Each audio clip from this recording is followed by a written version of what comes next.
তখন আমি পার্বত্য চট্টগ্রামে যখন যাই দেখি আমাদের রক্ত রঞ্জিত সেই সেনাবাহিনীর অবস্থা। এই শান্তিবাহিনী সৃষ্টি করছে কি ভারত, অস্ত্র গোলাবারুদকে দিয়েছে ভারত। একবার কি আমাদের সরকার জিজ্ঞেস করছিল ভারতকে, গণতান্ত্রিক সরকার? কখনো জিজ্ঞেস করেন নাই। 30,000 বাঙালি মারা গেছে পার্বত্য চট্টগ্রামে।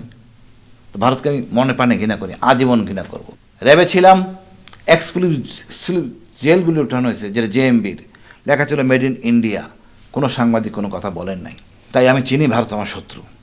1/11 আসলে 7 সালে পর 8 সালে প্রথমে আমার অফার আসে ওদের সাথে কাজ করার জন্য। ডেকে নেওয়া হয়, বলা হয়, আমি রাজি হই নাই। প্রলোভন দেখানো হয়, মেজর জেনারেল বানানো হবে। মেজর জেনারেল কি আমার কাছে লেফটেন্যান্ট কর্নেল কি, ডাজ ইট ম্যাটার? আমি মানুষ হাসিন, তো আমরা কিনতে পারবেন না। আমাকে মেজর জেনারেল বানাবে, আমার কোটি টাকা অফার। অফিসার পর্যন্ত পাঠাইছে, সিটিং করাইছে, আমি সরে গেছি। বাট সমস্যাটা হয়েছে কখন?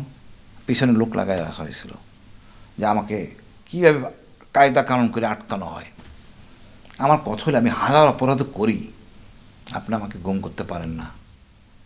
বিডিআর ইস্যুতে আমি যা পরিষ্কারভাবে জানি ভারত জড়িত। এখন প্রমাণ লাগবে, ইনশাল্লাহ প্রমাণ বেরোবে। আইডেন্টিফাই করতে পারছি এই জুম্মার নামাজ সমাজ ছিল আইডিয়াল টাইম, শুক্রবার দিন। এই সময়টায় লোক থাকে কম, খুতবাটা শোনা যেত। শুরু হলেই আমি আগে থেকে আমি অসুস্থ ভান করতাম 2-3 ঘন্টা আগে থেকে, যে পেটের সমস্যা। তো বাথরুমে 2বার যাইতাম। যখনই খুতবাবে তখনই আমি ঘন্টা লাগাতাম, ডাকতাম বাথরুমে যাব। তারা বিব্রত বোধ করতো, বিরক্ত বোধ করতো। এবং একদিন আমি ঠিক তার জাপটায় ধরি এবং আমার হ্যান্ডকাপটা খুলে তার হাতে লাগাই দেওয়ার চেষ্টা করি এবং ধরা পড়ে যাই। তখন আমি খেপে যাই উল্টা আরও। আমি জানতে পারি যখনই আমি খেপি, চিৎকার দিয়ে উঠি, তখনই ওরা একটা দুর্বল অবস্থানে চলে যায়। আশেপাশে লোক আছে, চিল্লাচিল্লি সমস্যা হবে। আমি বলি এই লোকটা আমার মিসবিহেভ করছে, যদিও করে নাই, বাট বিরক্ত হয়েছে এই নামাজের সময় ভেজাল করতেছে। তারা তো আমাদের মানুষ মনে করতো না, ওরা ক্রিমিনাল এই মনে করতো। তারা পিস টান দেয়, আর কিছু করতে পারে না, যেহেতু মিসবিহেভ করছে। আমাকে এটা চেঞ্জ করতে হবে। আরও একটু আমি মোচড় দিয়েছি। একদিন আমার চাকুটাও পড়ে যায়। এই জন্য বলতেছি, কেন চাকুতে ছিল, কেউ বলতে পারে ভুয়া, না, চাকু পাইছে ওরা, চাকুটা ওরা নেয়। এখন চাকু নিয়ে এলাম তো আমার উপরে চার্জ, এখন আমার উপরে অ্যাকশন হবে, মাইট ধরাবে। তখন আমি বুদ্ধি করে বললাম, ভাই চাকুটা নিছি, আয়ত্ত করছি সুইসাইড করার জন্য, এই কষ্ট সহ্য হচ্ছে না। তখন উল্টা তারা সিম্পিথাইজ হয়ে গেল, বুঝেন? কিন্তু কেউ যে বলবে যে হাসিন মিথ্যা বলতেছে, প্রকাশ্যে বলতেছি, ওই গোয়েন্দারা এমওডিসির ডকুমেন্ট আছে, প্লিজ চেক আপ, মিথ্যা বলতেছে কিনা। কৌশলে কোনো অংশ বাদ দিয়ে নেই। যখন ক্যামেরা ঠিক করতে আসে আমাকে নিয়ে যায় পাশের রুমে, ওই পুরান কমপ্লেক্স, 2টা কমপ্লেক্স। একটা হলো ছোটো কমপ্লেক্স, খুব অত্যাচার, মানে এটা খুব কষ্টের, প্রচণ্ড গরম, হাইট কম, স্পেস ছোট। পুরোনো কমপ্লেক্সটা হলো পাকিস্তান আমলের, বেশ পুরো, একটু ঠান্ডা, বাট দুইটারই কষ্ট। আর এই কষ্টের চেয়েও কষ্ট হলো মানসিক কষ্ট, পরিবারের কষ্ট। ওইখানে যায় দেখা যায় আমি যাই প্রথমে কিন্তু ওখানে দুষ্টামি করি, বাথরুমে যাব, উদ্দেশ্য হলো খুঁজে বাই করা। বাথরুমে যা দেয় প্রথমে ফিরে ধর, এই বাথরুম কেমনে করবো, আমি তো হাই কমিউনি করি, লো কমোড, পুরান কমপ্লেক্সের লো কমোড। তো ফিরে নিয়ে এসে বাই নাও আমি একজনকে দেখে ফেলছি, আমার পরিচিত। আমার 1 ঘন্টা পরে তখন বলতেছে চলেন যাইতে হবে, মানে আমার ক্যামেরা ঠিক হয়ে গেছে আর কি। না জানেন বাথরুম করি, খুব খারাপ অবস্থা, তখন তো করতে পারি নাই। তখন আবার যাই। আপনার তো হাতে গোনা লোক, টাইম সিলেক্টেড, এই আধা ঘন্টা সময়ের মধ্যে সবার গোসল করাইতে হবে। তাড়াহুড়ো করে গোসল করায়, তাড়াহুড়ো করে। আবার শীতকালে আরও সমস্যা, গরম পানি একটু সাহায্য দেয়। তো তাতে দেখা যায় যে দুইজনে এটা সামাল দিতে পারে না, হ্যান্ডকাপ লাগাও, নিয়ে যাওয়া, গরম পানি। এই সুযোগে কিন্তু আমি 2জন বিশ্বস্ত লোক আমার দেখে ফেলি, একজন ছাড়া। একজন খুঁজতেছিলাম, পাইনি, মারুজ্জামান স্যার আর মুক্তিযোদ্ধা ইকবাল করিম চৌধুরী।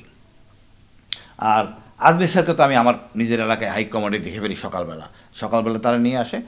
তো আজমির স্যারের ডিউটি যারা করে সেটা হলো অন্য ডিউটি, আমার এলাকায় যারা ডিউটি করে তার অন্য ডিউটি। এই 2 ডিউটির মধ্যে সমন্বয় ছিল না, তার ভুলে আমি আজমির স্যারকে দেখে ফেলি। তো যা হোক, যেটা বলবো, সাহসের যতটুকু করা করছি। ফিরে আসার পর অনেক চেষ্টা করছি ভিতরে হামলা করার, যখন পারতেছিলাম না, যেসব জানাজানি হয়ে গেছে, কমপ্লেক্স চেঞ্জ করে ফেলতেছে, তখন চিন্তা করি ওখানে কনস্ট্রাকশনে কাজ হচ্ছে, লেবার হিসেবে ঢোকা যায় কি না। সেজন্য আপনি 7 লং কোর্সের অর্ডিন্যান্স অফিসার ওয়েসোদার সাথে আমি যোগাযোগ করি। তার বন্ধু ছিল ইঞ্জিনিয়ার, তার মাধ্যমে যদি কোনোভাবে লেবার হিসেবে ঢুকতে পারি আমি বের করে নিয়ে আসতে পারবো। নামগুলি বলে দেবে এই কারণে, হাসিন মিথ্যা কথা বলে না, হাসিন ভীতু না, চাপাবাজি মারে না, ওই সুদাও জীবিত। এবং এক পর্যায়ে স্যার একটু স্বাভাবিকভাবেই, সবাই তো বাঙালি আমরা, মানে একটু হয়তো মানে ওই চেয়ারম্যান ওই ইঞ্জিনিয়ার সাহেব কোঅপারেট করেন নাই, এই জন্য স্যার আমার সাহায্য করতে পারেন নাই। পারলে ঘটনা আমি ঘটাই দিতাম। তারপরে তাসলিম খলিল ভাই যখন প্রকাশ করলেন বিস্তারিত, আপনি বোঝেন আমার অবস্থাটা কি। নূর খান লিটন আইনু সালিসি, উনি আমার বড় ভাইয়ের মতো মানবাধিকার কর্মী, আপ্রাণ সাহায্য করছেন আমার আইনগত দিকগুলি নিয়ে যতখানি সাপোর্ট দেওয়া দরকার, আমি সেইটাই মনে ধারণ করি। এবং দেখেন যখন আপনার আসলো ইউএনের হাই কমিশনার মিশেল ব্যাচলেট, উনি জানতে চাইলেন যে আমার অবস্থা। রাত 2টার সময় 2টা পুলিশ অফিসার বাসায় আসে, আমার থেকে বিস্তারিত জেনে নেয়। আমি আয়নাগর বলে দিছি যে তাসলিম খলিলকে বলা কমপ্লিট, হয়তো ভাই যে কোনো সময় প্রকাশ করবেন। বাহ, স্বরাষ্ট্রমন্ত্রী মাসুদুজ্জামান কামাল বললেন আমি স্বেচ্ছায় ঘুমুইছি। তখন তো মেজাজ ঠিক থাকার কথা না। যতগুলি বাংলা মিডিয়া আছে বিদেশে, সবাইকে আমি প্রকাশ্যে বলি আসলে কি ছিল সবটাই। আজমি স্যারের পরিবারকে ভাইকে বলি আমি জীবিত দেখছি নিজ চোখে, মিথ্যা হবে না। আমার একজন মিলিটারি অফিসার হিসাবে যতখানি সাহস থাকার ছিল, সাহায্যের জন্য গিয়েছিলাম ইউএস এমবিসিতে। মানে সোফিয়া নামে একজন ভদ্রমহিলা ছিলেন, মেয়ের সাথে ছিল। উনি আমাকে প্রথমে অফার দিলেন বিদেশে যাবেন কি না। আমি স্বাচ্ছন্দ্যে ফিরিয়ে দিই, না এটা আমার দেশ, এই দেশ ছেড়ে আমি যাব না। আমি মিলিটারি অফিসার দিয়ে আমি ফিরে চলে যাই, তাহলে বাকিদের কাছে আমি কী বলবো, মরতে হলে এখানেই মরবো। বাট উনি আমাকে সাহায্য করেন। আমার মেয়ের ইমেল অ্যাড্রেস ছিল, কোনো পুলিশ আসলে আমরা সেটা জানাতাম। এবং বলা ছিল ক্ষতিগ্রস্ত পরিবারকে ডিস্টার্ব না করার জন্য। যখনই পুলিশ কর্মকর্তা আসতো তখনই তার আইডি নাম্বার নিয়ে আমরা জানাতাম। একই সাথে মামলা ছিল 10-এর অধিক আইসিটি অ্যাক্টে। দেখেন কীরকম শাসক, ঘটনা তাদের এখানে সত্য, তারপরে 10টা মামলা। তারপরও আপনি যে মোহাম্মদ আরাফাত টেলিভিশনে চাপাবাজি, সাথে আমাদের একজন মরহুম জেনারেল রশিদ নিজম মজুমদার, এখন তারা কই? আয়নাগর তো পরিদর্শন করলেন, তার আগেই নূর খানরা করছেন, পরিদর্শন করলেন, সবটা পরিষ্কার, আমি মিথ্যা বলি নাই। এবার আমি যেভাবে বলছি তাসলিম খলিল ভাই একই কথাই বলছেন, নূর খানও বলছেন ভাই যা বলছেন তাই মিলছে। এটা সত্য। সভ্য দেশে এটা চলে না, সভ্য দেশে এটা চলে না। আপনি আমার বাচ্চার কষ্ট, আমার বাচ্চার আদর আপনি কোথায় দিবেন? আমার বাচ্চা তাকায় থাকতো বাবা কখন আসবে, কলিং বেলটা দিলে দৌড়ে আসতো, বাবা বুঝেই আসলো। আমার বউ স্ত্রী কতটা সাহস, কতটা কষ্ট করছে আপনি বোঝানো যাবে না। রাস্তায় বাচ্চারা গেলে বাবারে খুঁজতো। আমি যে খাবারগুলি পছন্দ করতাম বাচ্চারা সেটা খাইতো না। বাসায় এসি খুব পছন্দ করি আমি, সে এসি চলতো না। আমি কথা বলতে গেলে আবেগপ্রবণ হয়ে পড়ি, সব বলতে পারি না।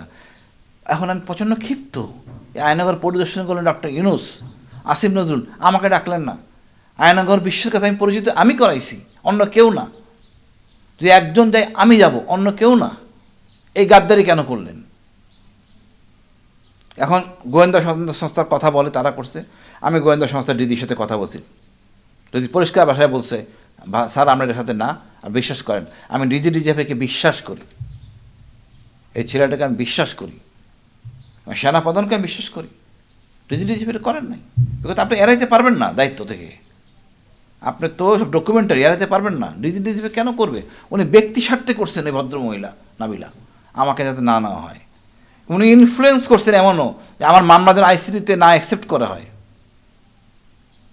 তো উনি ভুলে গেছেন 5ই আগস্ট সকালবেলা আমি এখান থেকে বেরিয়ে যাই, সাথে আমার সাথে কিন্তু এমন লোক ছিল যারা এখন অনেক দায়িত্বপূর্ণ জায়গায় আছেন, লয়ার। আমি জীবনে প্রথম লাইফে আসি 5ই আগস্ট বিকাল 5:30টায়। আজমি স্যারকে মুক্তি করতে হবে, যে যাই চাপাবাজি করুক গিয়া, ওনার চাপাবাজি থাকতে পারে মনে।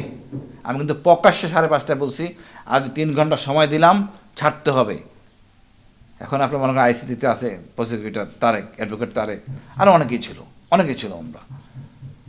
আমরা প্রেস ক্লাব ঘোরাফেরা করে আমরা প্রধানমন্ত্রী অফিসের সামনে যে ইয়েটা ছিল, মূর্তিটা ভাঙা হচ্ছিলো, ওখানে ছিলাম।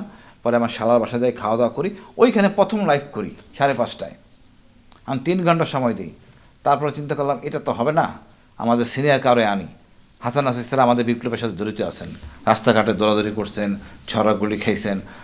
ওনার কাছে গেলাম, স্যারকে বুঝাইলাম স্যার এটা করতে হবে। হাসান নাসির স্যার এমন একটা মানুষ, তাকে নিয়ে আসা দলে এটা কৃতিত্ব আমার, বা তার ম্যানেজ করা, তাকে ঠিকই ফিল্ড সোলজার বানায় ফেলছি।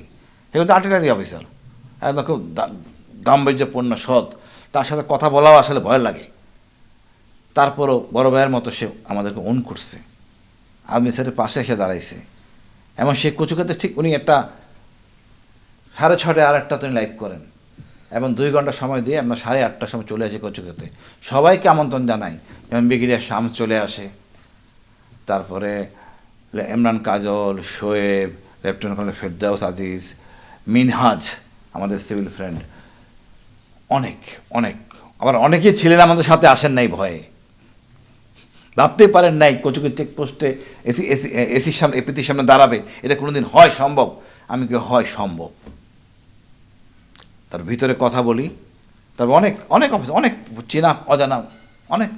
হাসান নাসির আসলে আমি আছি ওখানে, বসে বললাম ফুটপাতে, মায়ের ডাকে আসেন তলিয়ে পড়া।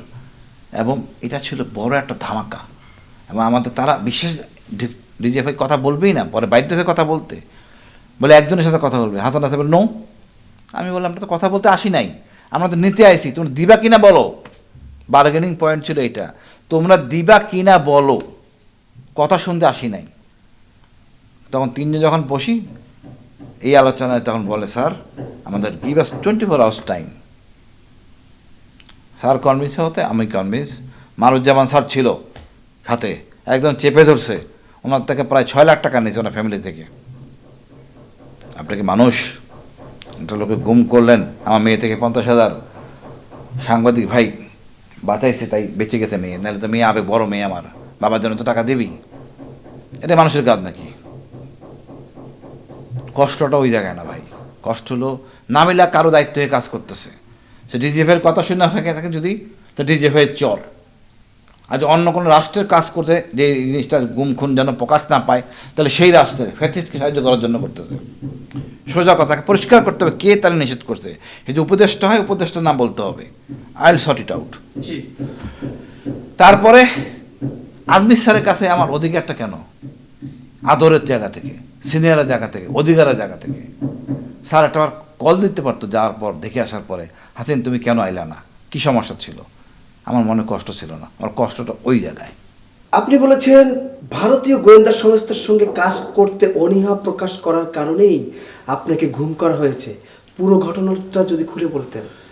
দেখেন, আমি মনে করি এই যে আমাদের গণতন্ত্র হরণ বা কিছু, সব কিছুর মধ্যে ভারত জড়িত। আমি যখন আমি সেনাবাহিনীতে ঢুকি শহীদ জিয়ার আদর্শে, এবং তখন আমি পার্বত্য চট্টগ্রামে যখন যাই, দেখি আমাদের রক্ত রঞ্জিত সেই সেনাবাহিনীর অবস্থা। এই শান্তিবাহিনী সৃষ্টি করছে কি ভারত? অস্ত্র গোলাবারুদকে দিয়েছে ভারত। একবার কি আমাদের সরকার জিজ্ঞেস করছিল ভারতকে? গণতান্ত্রিক সরকার কখনো জিজ্ঞেস করেন নাই। 30,000 বাঙালি মারা গেছে পার্বত্য চট্টগ্রামে। তো ভারতকে আমি মনে প্রাণে ঘৃণা করি, আজীবন ঘৃণা করব। আমার ব্যক্তিগত দর্শন, আমি ফিলিস্তিনিদের যেভাবে সমর্থন করি, একইভাবে কাশ্মীরিদের সমর্থন করি, একইভাবে রোহিঙ্গা মুসলিমদের সমর্থন করি, একইভাবে ভারতের যারা স্বাধীনতাকামী তাদেরকে আমি সম্মান করি। র্যাবে ছিলাম, এক্সক্লুসিভ জেলগুলি উঠানো হয়েছে, যেটা জেএমবির লেখা ছিল মেড ইন ইন্ডিয়া। কোনো সাংবাদিক কোনো কথা বলেন নাই। আমি র্যাব 7 সিও ছিলাম, জীবনের ঝুঁকি নিয়ে বহু কাজ করছি। তাই আমি চিনি ভারত আমার শত্রু। 1/11 আসলে 7 সালে পর 8 সালে প্রথমে আমার অফার আসে ওদের সাথে কাজ করার জন্য। ডেকে নেওয়া হয়, বলা হয়, আমি রাজি হই নাই। প্রলোভন দেখানো হয়, মেজর জেনারেল বানানো হবে। মেজর জেনারেল কি আমার কাছে লেফটেন্যান্ট কর্নেল কি, ডাজ ইট ম্যাটার? আমি মানুষ, হাসিন, আমি বাচ্চার কাছে পিতা, স্ত্রীর কাছে স্বামী, আমার থাকতে হবে সৎ। এর চেয়ে বেশি কিছু আমার চাওয়া পাওয়া নাই। অনেকে আমার অনেকভাবে প্রচলিত করে, তুমি রাজনীতি করো না। আমি যে জিনিস পারবো না আমি কেন করব? যারা আন্দোলন করছে, জেলে গেছে, তাদের রাজনীতি করা উচিত। তো আমরা কিনতে পারবেন না, আমাকে মেজর জেনারেল বানাবে, আমার কোটি টাকা অফিসার পর্যন্ত পাঠাইছে, সিটিং করাইছে, আমি সরে গেছি। বাট সমস্যাটা হয়েছে কখন? পিছনে লোক লাগাই রাখা হয়েছিল যে আমাকে কীভাবে কায়দা কানুন করে আটকানো হয়। আমার কথা হলে আমি হাজার অপরাধ করি, আপনি আমাকে গুম করতে পারেন না। বিডিআর ইস্যুতে আমি যা পরিষ্কারভাবে জানি ভারত জড়িত। এখন প্রমাণ লাগবে, ইনশাল্লাহ প্রমাণ বেরোবে।